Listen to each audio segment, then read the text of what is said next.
የ666 አባል ነበርኩኝ ያለችቷ አስገራሚዋ ሴት አስደንጋጩም ታሪክ ተጨማሪ ወይ 666 ሊባላም የምንለው አባል ነበር ማለት ነው። አዎ ከዛ በኋላ የውጭ ፕሮሰስ በሚጀመረብኝ ምናምን አማራጭ ስላልነበረኝ ከኔም አልፌ ያው ፈጣሪ ለካድ ተገደልኩኝ። መካከለኛነት ምንድነው? አሁን የሚታረቅ እግዚአብሔር አለ፣ ሰው አለ አይደል? ሰው ከማን ጋር መታረቅ አለበት? ከእግዚአብሔር ጋር። ከእግዚአብሔር ጋር የሚያስታርቀው መካከለኛው ነው። በኦስትሪያ ቬና በዓለም ታሪክ ክርስትናን የሰበከው ሯጭ አንቺ አበርትተሽኝ ለውድድር በውጭ ሀገር ካቆምሽኝ ስለ አድኖሽን ከፍ አድርጌ በዓለም አሳያለሁ አልኳትኝ። ወንድማችን አኬ ያስተላለፈው መልእክት እናቱ ተላው ሄደች አንድ ህፃን በሆኖ ባልሆኖ በቃ ምክንያት እየፈለገ ለማልቀስ ይሞክራል። ያው ኦሬዲ እናቱ ተላው ስለሄደች በቃ ምክንያት እየፈለገ ማልቀስ ነው የሚፈልገው እና ፕሮቴስታንቶችን አሁን እንደዛ ሲሆኑ እያዩኝ ነው። የተወዳችሁ ቤተሰቦቻችን እንዴት አላችሁ? እንዴት ቆያችሁ? እንዴት ሰነበታችሁ? ሰላም እግዚአብሔር ባላችሁበት ቦታ ሁሉ ይብዛ። ዛሬም አዲስ ርዕሰ ጉዳይ ይዤ መጥቻለሁ። ይህ ርዕሰ ጉዳይ በእጅግ ያስተምረናል ብለን እናስባለን። በተለይ እኔ በግሌ በጣም አስባለሁኝ። ላይክ አድርጉልኝ። አንዲት ሴት እናነሳለን። ያለፈችበት ህይወት ታሪክ እጅግ ከባድ ነው እና ያለችበትንም ጽናት አሁን ያለችበትንም ሁኔታ አሳያችኋለሁ። ግን ላይክ ስታደርጉልኝ ነው። ሁላችሁም ላይክ ሼር በማድረግ ጀምሩልኝ። ወደ መረጃችን በቀጥታ በስመ አብ ወወልድ ወመንፈስ ቅዱስ አሐዱ አምላክ አሜን። የፍጥረታት ሁሉ አባት የሰማይና የምድር አስገኛ ጋይስት ዓለም ቅድስት ሥላሴ ክብር ምስጋና ይድረሰው። ወላዲተ ቃልም አምላክ አቁራይተ ማት ሰዓሊተ ምሕረት ቤዛዊት ዓለም ድንግል ማርያም ውዳሴ ክብር ይድረሳት። ቅዱሳን እንደየማዕረግና ክብራቸው ምስጋና ይድረሳቸው። ክርስቶስ ተንሥአ እሙታን አሰሮ ለሰይጣን ሰላም ኮነ። የክርስቶስ ሰላምና ጸጋ ከሁላችሁ ጋር ይሁን። እንዴት አላችሁ? እንዴት ቆያችሁ? እንዴት ሰነበታችሁ? ቤተሰቦቻችን ሰላም እግዚአብሔር ባላችሁበት ቦታ ሁሉ ይብዛ። ዛሬም አንዲት ርዕሰ ጉዳይ በጣም የምትወዱትን ሐሳቦች ተንተን አድርገን የምናብራራበትን ርዕሰ ጉዳዮች ይዤ መጥቻለሁ። በተለይ ባሁኑ በስደቱ ዓለም ያላችሁ ብዙ መከራ ያሳለፋችሁ ያላችሁ፣ አሁን በትምህርቱ በንግዱ በተለያየ መስክ ላይ ያላችሁ፣ ሀገር ውስጥም ያላችሁ፣ ህይወት ለከበደችባችሁ፣ አጣብቂ ለመሰለቻችሁ፣ እግዚአብሔር ትቶኛል፣ ረስቶኛል፣ እግዚአብሔር ከኔ ጋር የለም ለምንል ለኛ ያስተምራል ብያሰብኩትን የአንዲትን ሴት ታሪክ ይዤ መጥቻለሁ። ይሄ ታሪክ በጣም የወደድኩት እኔ የተማርኩበት፣ እናንተም በእርግጠኝነት የምትባሩበት፣ ምናልባትም ሰምታችሁ ያዘናችሁበት፣ ደግሞም የተጽናናችሁበት ታሪክ እንደሚሆን ጥርጥር የለኝም። ኋላ ላይ ያሳያችኋለሁ። ላይክ በማድረግ ጀምሩልኝ። አብሮነታችሁ እስከ መጨረሻ ከኔ ጋር ይሁን። ርዕሰ ሊቃውንት አባታችን አባ ገብረ ኪዳን እየተማረ የማይሰው ዘምቶ የተወረሰ ሰው ማለት ነው ይሉናል። ምን ይላሉ? እየተማረ የማይሰው ዘምቶ የተወረሰ ሰው ነው ይላሉ። ዘምቶ ምን ያለ ነው? ባሉ ንገሩኝ እንጂ። እሺ የሚሄድ ምን ሊያደርግ ነው? የሚዋጋ ለምንድን ነው? ርስት ሊያስከብር አይደል እንዴ? ሲመለስ ድንበሩን ጠብቆት አለደ ምኑን ይወረሳል? በዚህ ሌላ ጠላት ገብቶ ቤቱን ወርሶት ይቆየዋል ማለት። አሁን እኛ ቤታችን ጥለን መተን ቃለ እግዚአብሔር ማርከን ካልተመለስን ዘምተን ተወረስን ማለት ነው ብሎ አስተምረዋል። 3-4 ጊዜ ካህናት ስልጠና ላይ አግኝቻቸው በሉ የምትማሩትን ያዙ፣ መምህሮቹ ያስተምሯቸዋል፣ ግን ዘምታችሁ እንዳትወረሱ ይሉ ነበረ። ቃላቸውን በልቡናችን ያሳድርብን እና አንድ ጊዜም ደግሞ መልሰው ምን ብለው ተናገሩ? መምህር እህል ይዘራል አሉ፣ ስንማረው ይገረደፋል አሉ፣ ከቤት ሄደን እንሰልቀዋለን። መሰለቅ ታውቃላችሁ? ይህን ገጠር ያደገ ነው የሚያውቀው። እኔ እግዚአብሔር የተመሰገነ ይሆን ደስ ይለኛል። የከተማው ሰው አሳውቀኛል። ገጠር ማደየ ደግሞ ገጠሩን ራሴ ያውቀዋል። ስለዚህ ተመስገን ነው ማለት ነው። ስለዚህ ገጠር ያደገ ሰው ከተማ አይርቀውም እና ገጠር ምንድነው የሚለው? በቆሎ አለ። በቆሎው ወፍጮ ሳይመጣ ድሮ ምን ያደርጋል? እናቶቻችን በእህል ወፍጮ ይገረድፉታል። ሁለት መከካት ማለት ነው። እንደ ማኅበረ ሥላሴ ዳቢ ዛሬ ይከኩታል ማለት ነው። ኋላ ፀሐይ ያሰጡታል። ፀሐይ ያሰጡና ደግሞ እዚህ ኋላ ምን ይባላል? ይሰልቁታል ማለት ነው። መሰለቅ ማለት ማለት ነው። በቃ መሰለቅ ነው። መሰለቅ ማለት በጣም አድቅቆ ምን ማድረግ ነው? መፍጨት፣ ድቅቅ አድርገው ዱቄት ያደርጉታል። ከዚያ መገሸር ይባላል። መገሸር ደግሞ የሚባለው በሞቀ ውሃ ግሽር ያደርጉና እንዲህ እንደዚህ አድርገው አሽተው እንደ ማቡካት አድርገው በገበታ ያሳድሩታል። ከዚያ መደቆሻ ይባላል። አመደቆሻ ላይ የተገሸረውን ያረጉና ደግሞ ይደቁሱታል። ከዚያ በኋላ ያ እንደዚህ ይደረግና አብሲት ይጣልበታል። በነገረው የበቆሎ ብቻ እንጀራ ነጭ ጤፍ መስሎ ነው የሚወጣ። የዛሬው የተሚጋግረው ጤፍ እነሱ የሚጋግሩ በቆሎ ይሻላል። ተቦል እንዳታጣልኝ። ስለዚህ ተመልከቱ፣ ይሄ ምን ስላደረጉ ነው? ብፁዕ አቡነ ኤልሳዕ ያሉ ይሄንን ሂደት የጨመርኩት እኔ ነኝ።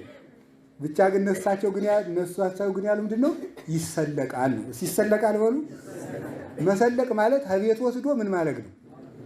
ብቻ ነው ይሄን ዛሬ ተምሬያለሁ እንደዚህ ብሎ ማሰብ ማለት ነው። ከዚያ ያንን ስናሰው ቃሉ ሲያድር ስለ ሰናፍጭ የተማርነው መቼ ነው? ሰናፍጭ ስር ስትሰድ ሌላው ዛፍ ምን ይላል ብለናል። የእግዚአብሔር ቃል እኛ ስር ሲሰድ ሌላው ነገር ምን ይሆናል? ከኛ እየተነቀለ ይጠፋል።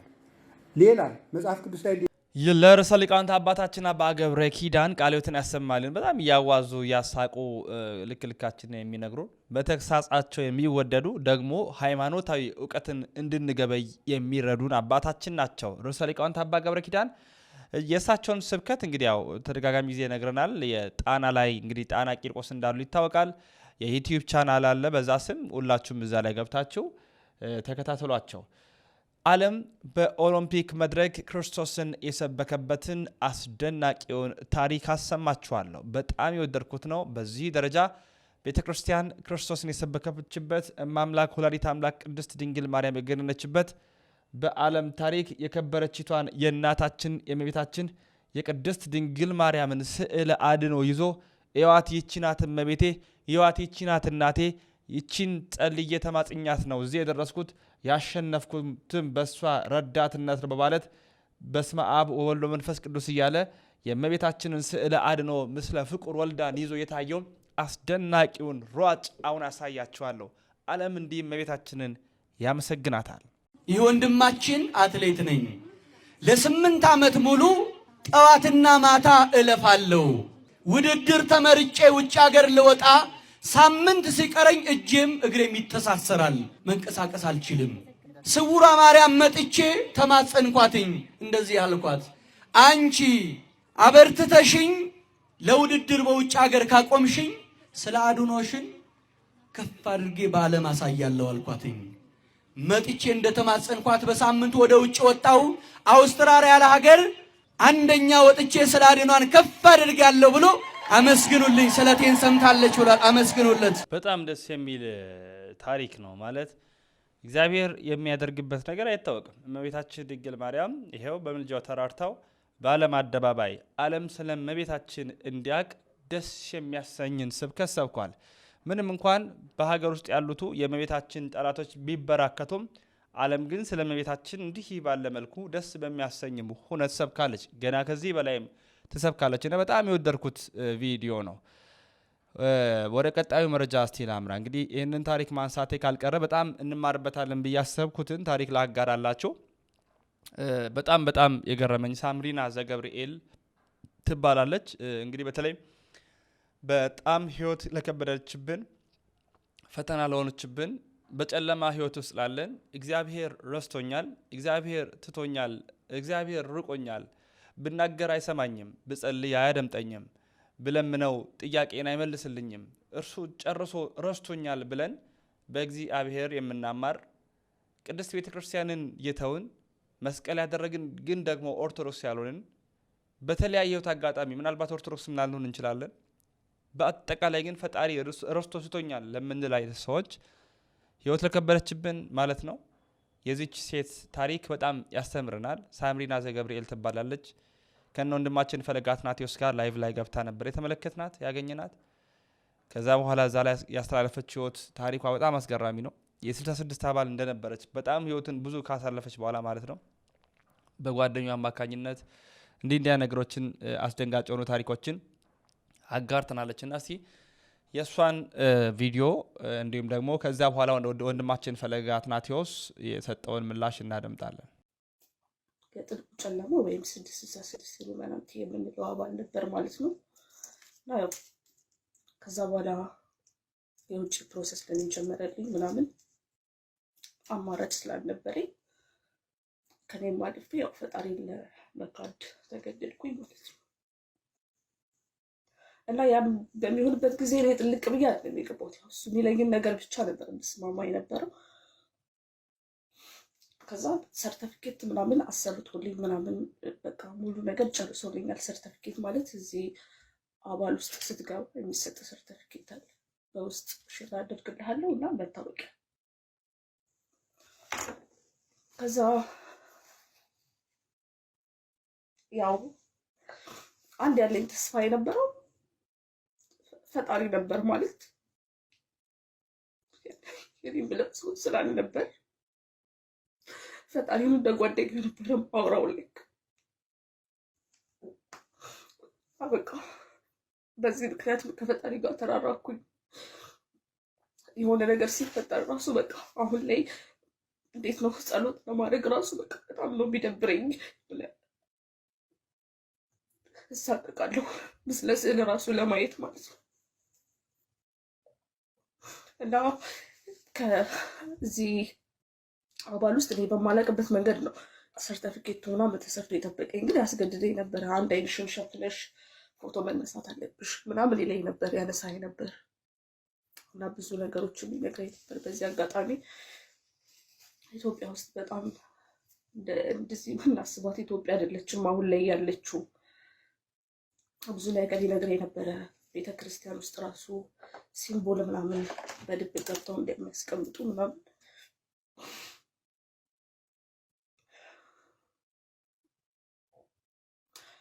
ከዛ ከሱ ጋር የመጨረሻችን የሆነው ምንድን ነው? በመሀል አብረን እያለን እርግዝና ተፈጠረ ከሱ ጋር። ከዛ ልክ እርግዝናው ልክ 6 ወር እንደሆነ ምንድን ነው ያደረገው?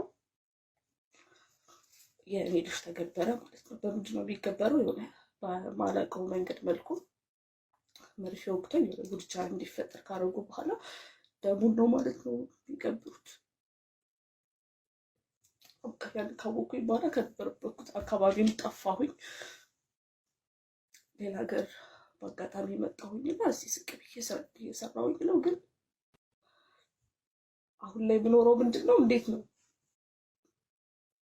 ያው መሞት ነገር አይኖርክ። በቃ ማንኛውንም ነገር እጅህ እስኪገባ ብቻ ነው በቃ እስክትይዘው ድረስ ገንዘብም፣ ማጌጥም፣ ልጅም፣ ትዳርም ሁሉም ነገር አንድ እጅህ ላይ እስኪገባ ብቻ። ከዛ በቃ ለዚህ ነው ትላልክ እና ዛሬ እናንተን በማግኘቴ በጣም ደስ ብሎኛል። እንደዚህ ማውራቴ በራሱ እና ክበሩልኝ። በጣም አመሰግናለሁ። በጣም እኛም ደስ ብሎናል ሳምሪ። በጣም የሚገርምሽ የልደት እናትም ልክ እንደዚሁ ትላለች።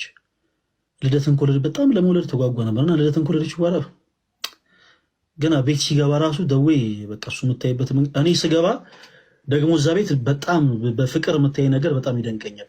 እኔ ታዛዥ ስለሆንኩ ትንሽ ተቆንጥጬም ስለሆነ ያደግኩት። አሁን የልደት እናት በቃ እኔ እንጃ እኔ ስፕረስ ራሱ ማድረግ አልችልም። ለት የሚታረግልን ማዘር ትወዳለች እኮ ነው የሚገርመኝ። ስልኩን ካልሰጠኝ ምናምን አለችኝና በቀደም በእኔ በኩል መልእክቱ ይደርስሻል፣ ሰሞኑን የጥሞና ጊዜ ላይ ነው፣ ከንስሐ አባቱ ጋር ከገዳም እንደወጣ ይደውልሻል ብያ ነበር፣ ግን አልደወልክላት። ጌታ ኢየሱስ ጌታ ኢየሱስ። እና ሳምሪ ይቅርታ፣ በመሀል ዝም ብለን እንደዚህ ትንሽ አላረለ ነካ ማድረግ ስለንፈልግ ነው እሱን። ይቅርታ በጣም እና ሳምሪ በጣም እኛ ደስ ብሎናል። እኔ ዛሬ መክፈት የምፈልገው መዝሙር የተወደደ ቀን የሚለውን ነው። በጣም ወደዋለሁ እሱን ዝማሬ። ሳምሪ አንቺም ብቻሽን ስትሆኚ ብትሰሚው ደስ ይለኛል። ግን በመካከላችን ደግሞ እጅግ በጣም የምንወደው እጅግ በጣም ጸጋ ይበዛለት ወንድማችን እዝራ በብርታት አለ በግርማ በክብር በላይ በራማ ከቋንቋ በላይ ነህና ይድረስ ምስጋና በሚል ዝማሬ የምናቅ በጣም እኔ እሱ መዝሙሩ ስለምወደው ነው። እና እዝሩዬ ስላለ እዝሩ አንድ ዝማሬ እንደው ብዘምርልን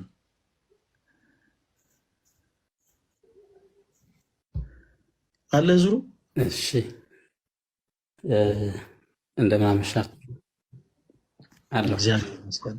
እንደምን አመሻችሁ። ዲያቆን እንዴት ቆየ?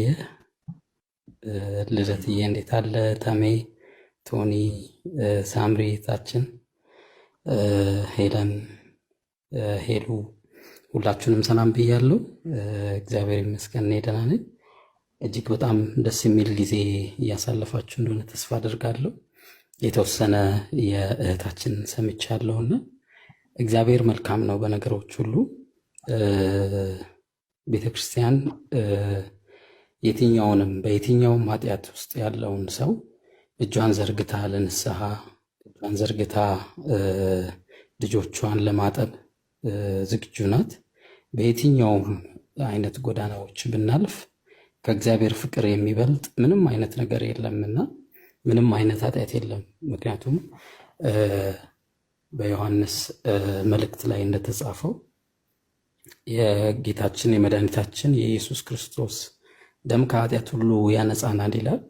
ስለዚህ በበደልና በኃጢአት ብናልፍም የእሱ ምሕረትና ይቅርታ ሁል ጊዜ ከኛ ጋር ነውና ሁላችንንም በየትኛውም በደል ውስጥ ያለነውን ለመማር ይቅር ለማረት እግዚአብሔር እጁን ዘርግቶ ስለሚጠብቀን እጅግ ደስተኞች ነን።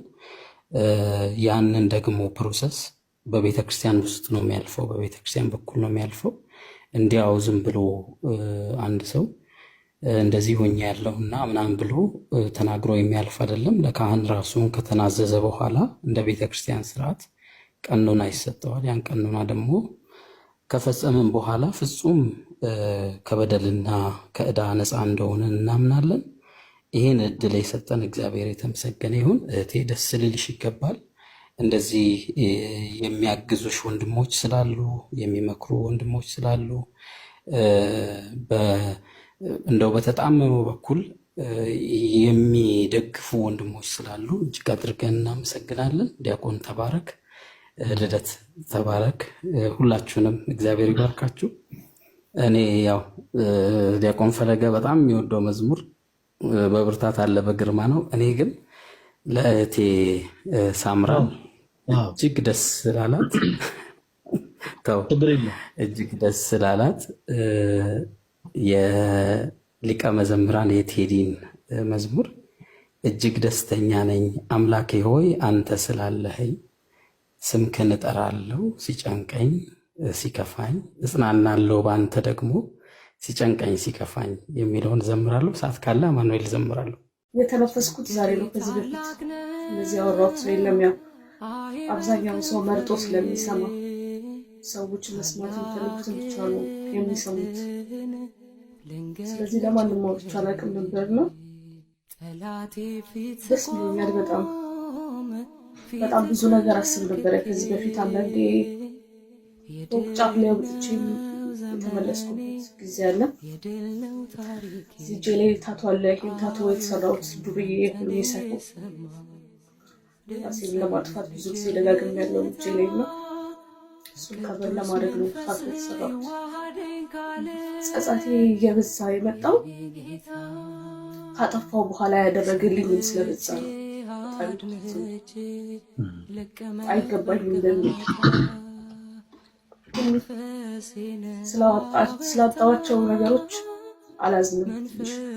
በጣም አይምሮ እየረበሸኝ የነበረው ያው ከፈጣሪ ጋር ያለኝ ነገር ነበረ።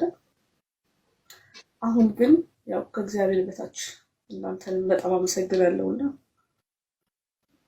ከእግዚአብሔር ጋር ሳልታረቅ ከእሱ ጋር ሳልስማማ አልሞትም። አጨብጭባታ በጣም ትንሽ ያው መንፈስን ረበሽ የሚያደርግ ደስ የሚል ታሪክ ነው። ብዙ ገብታችሁ ብታደምጡ እውነት ትማሩበታላችሁ። በጣም ቁንጽሉን ሀሳብ 10 ደቂቃ የምትሆነውን ብቻ ነው ያመጣሁላችሁ። እግዚአብሔር በጊዜ ውስጥ ሁሉ ይሰራል። በሚጨንቀን ሰዓት ሁሉ ወገን ዘመድ ማንም ረዳት በሌለበት ዘመን ዳዊት በጣም በተደጋጋሚነት ይጽፈዋል ያወራዋልና በጨለማና በሞት መካከል እንኳን ቢሄድ እያለ ቅዱስ ዳዊት የሚናገርበት በቃ አብዛኛው የዳዊት መዝሙሮች በሙሉ ልመናዎች ናቸው። በጨነቀኝ ጊዜ ድረስልኝ፣ እባክህ ጠብቀኝ፣ አውጣኝ፣ ከሳኦል ፈተና አውጣኝ እያለ ዳዊት ይናገራልና ደግሞ ሲያወጣ ደግሞ ልመናዬን እንዲሰማ ጸሎቴን ያደመጠኝን እግዚአብሔርን አመሰግነዋለሁ ያለ መልሶ ያመሰግነዋል። እግዚአብሔር በመከራ ውስጥ ብንሆን እሱን እንድንረዳ ያደርገናል። ከመከራ ደግሞ አውጥቶ እንድናመሰግነውም እሱ እድሜና ህይወት ይሰጠናልና አሁን ያለንበትን ህይወት ያለፍንበትን ትናንቶች ምናልባት በስደቱ ዓለም ያላችሁ ታውቁታላችሁ። በዚህ በወንዙ በሐይቁ ስትሻገሩ ያን ከባድ በረሃ ስታልፉ አጠገቦቻቸው ጋር የነበሩ በርካቶች በሞት የተወሰዱ አሉ እና በዛ ሁሉ ጭንቅ ውስጥ እግዚአብሔር ከእናንተ ጋር ሆኖ ዛሬ የደረሳችሁበት ደረጃ እንዳለ እናንተ ታውቁታላችሁ። በህይወት አጋጣሚ በቤተሰብ የሚመጣ ፈተናዎች አሉ። ያን ሁሉ አሳልፎ ወገንም ዘመድም እናትም አባትም ሆኖ ክርስቶስ ታድጎናል እና አሁን ላለንበት እግዚአብሔር በየትኛውም በህይወት አጋጣሚ ልናመሰግነው ይገባል። ብዙ ማውራት አልፈልግም። ወንድማችን አኪ ያሳልፈው መልእክት እንካተል። ፕሮቴስታንቶች ምን ለማድረግ ሲሞክሩ አየሁኝ።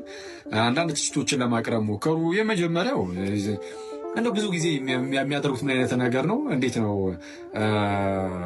እዛ ቴሌግራም ቻናል ላይም ጽፌው ነበር። እናቱ ጥላው የሄደች አንድ ህፃን በሆነው ባልሆነው በቃ ምክንያት እየፈለገ ለማልቀስ ይሞክራል። ያው ኦልሬዲ እናቱ ጥላው ስለሄደች በቃ ምክንያት እየፈለገ ማልቀስ ነው የሚፈልገው እና ፕሮቴስታንቶችን አሁን እንደዛ ሲሆኑ እያዩኝ ነው። ለምን ስማችን ተጠራ አንተ ቪዲዮ ላይ ብሎ የሚያለቅስ ፕሮቴስታንት ይኖራል። ሉትራኒውንና የተወሰነ ለይቼ የተናገረለትም ግን በቃ ሌት አልተናገርክም ብሎ የሚያለቅስ ይኖራል እና ሉትራኖችም ጴንጤዎችም እንዳልኩትም የሆነ እናታቸው እንደሄደችባቸው ህፃናት ምክንያት እየፈለጉ ሲያለቅሱ አይቻሉ። እኔ አሁን እነዚህ ሁሉንም እያልኩኝ አይደለም፣ እዚህ ሚዲያው ላይ ያሉትን እነሱም ማለት ነው። እዚህ ሚዲያ ላይ ያሉትንም ሁሉንም ሳይሆን እንደው እየወጡን እናገራለን እንኮምታለን ምናምን የሚሉትን እነሱን ኦኬ። ሰው ከእሱ ጋር በተያዘ ጥቂት ነገር ልናገር። ፕሮቴስታንቶችን አታንሳ ምናምን ንግግሮች ላይ ምናምን የሚባል ነገር የለም። ያው እንደምታውቁት እናንተ ቀኑን ሙሉ ቁጭ ብላችሁ የፕሮቴስታንት መምህራን እንግዲህ መምህራን ከተባሉ ማለት ነው። ኦኬ ፕሮቴስታንት የምርም መምህራን ናቸው። አንዳንዶቹ ያስታውቃሉ። ከፍሬያቸው ነው የምትለዩቸው የምርም ፕሮቴስታንት እንደሆኑና እነሱ ቁጭ ብለው ቀኑን ሙሉ ቤተክርስቲያንን ሲሳደቡ ይሉና ልክ ወጥተው አንድ ቪዲዮ ነው ፕሮቴስታንቶች ከዚህ አንጻር መች እናንተ ታምናላችሁ ብለህ ስትናገር ፕሮቴስታንትን ካልጠራ አይሆንልም ትላለህ። ስጋለ ነው ግን መጠራት ካለበት ይጠራል። የትኛውም ቤተ እምነት መጠራት ካለበት ይጠራል። ቤተ እምነትን ላንሳደብ እንችላለን። ባንሳደብም ግን መልስ ግን እንሰጣለን። መልስ ለሚያስፈልገው አንሰጥም እንዴ? እንሰጣለን። የመጨረሻውን ቪዲዮ ብቻ እናደምጥና የምንጨርስ ይሆናል። መምህር መዝገበ ቃል አሁን የሚታረቅ እግዚአብሔር አለ፣ ሰው አለ አይደለም? ሰው ከማን ጋር መታረቅ አለበት? ከእግዚአብሔር ጋር። ከእግዚአብሔር ጋር የሚያስታርቀው መካከለኛው ነው። ምን ማለት ነው? ይህ ማለት ይህ ከእግዚአብሔር ጋር የሚያስታርቀው መካከለኛ ማን ነው? ባሕርየ እግዚአብሔርንም ባሕርየ ሰብንም ገንዘብ ያደረገው አንዱ ክርስቶስ ነው ማለት ነው። ሁለት ባሕርያት አሉ ብሎ ሰው ሁለት ነው ክርስቶስ ማለት አይችልም። ምክንያቱም ምን ሆኗል? ባሕርየ እግዚአብሔርና ባሕርየ ሰብ ተዋህዷልና። ስለዚህ ይህ ነው ወደ መስቀል ወጣ። መስቀል ሲወጣ ባሕርየ እግዚአብሔር የለም አይባልም። ይህ ከሌለ ማዳን አይችልም። ባሕርየ ሰብ የለም አይባልም። ይህ ከሌለ መሞት የለም። አለቀ። ይሄ ነው። ስለዚህ መስቀል ላይ የወጣው ባሕርየ እግዚአብሔር ባሕርየ ትስብእትንም ገንዘብ ያደረገ አንዱ ክርስቶስ ነው ማለት ነው። እንደ ሰውነቱ ይሰቀላል፣ እሱ አንዱ ደምም ይፈሳል። እንደ አምላክነቱ ደግሞ ያ ደም መለኮታዊ ደም ስለሆነ ዓለምን ያድናል፣ እርቅ ይፈጽማል ማለት ነው። ለዛ ነው ከራሱም ጋር ከአባቱም ጋር አስታረቀን ማለት ነው። ወኮነ አራቄ ለሐዲስ ኪዳን፣ ቅዱስ ኤፍሬምንም ለሐዲስ ኪዳን አስታራቂ ሆነ ይላል። አስታራቂ ሆነ ማለት ሰውና እግዚአብሔር ተጣልተው ነበረ። ብዙ ነቢያት ሙተው ነበረ በግፍ። እነ አቤል ሙተዋል፣ እነ ዘካርያስ ሙተዋል፣ እነ ኢሳይያስ ሙተዋል። በግፍ የሞቱ ነቢያት ነበሩ። የነዛ ደም ዓለምን ሊያድን አልቻለም። ለዓለም መዳን ጥቅም አልሰጠም። የክርስቶስ ደም ግን ዓለምን አዳን ይላል። ለምን? መለኮታዊ ደም ስለሆነ። ለምን? ባሕርየ እግዚአብሔርን የተዋሃደ ደም ስለሆነ። ታራቂውም አካል እሱ ስለሆነ ይህን ነው እስመ ብዙሃን ነቢያት ወጻድቃን ሞቱ ወአልቦ ዘበቋ ሞቶሙ ወዘ ክርስቶስሰ አድኃነ ዓለመ። ሊቁ ቅዱስ ቄርሎስ ብዙ ነቢያት ሞቱ፣ ብዙ ጻድቃን ሞቱ አለ። ከክርስቶስ በፊት ስለነበሩ ነቢያትና ጻድቃን ሞት ሲናገር ያ ሞታቸው ግን ዓለምን አላዳንም አለ። ወአልቦ ዘበቋ ሞቶሙ ነው የሚለው። ሞታቸው ዓለምን ለማዳን አልጠቀመም። በሲኦል ተግዘው ለነበሩ ነፍሳት ነፃነትን ሊያውጅ የቻለ የአንድ ነብይ ሞት እንኳን የለም። የክርስቶስ ግን አለ ዓለምን አዳናል። በቃ ለምን? መለኮታዊ አካል ስለሆነ በመስቀል ላይ የዋለው።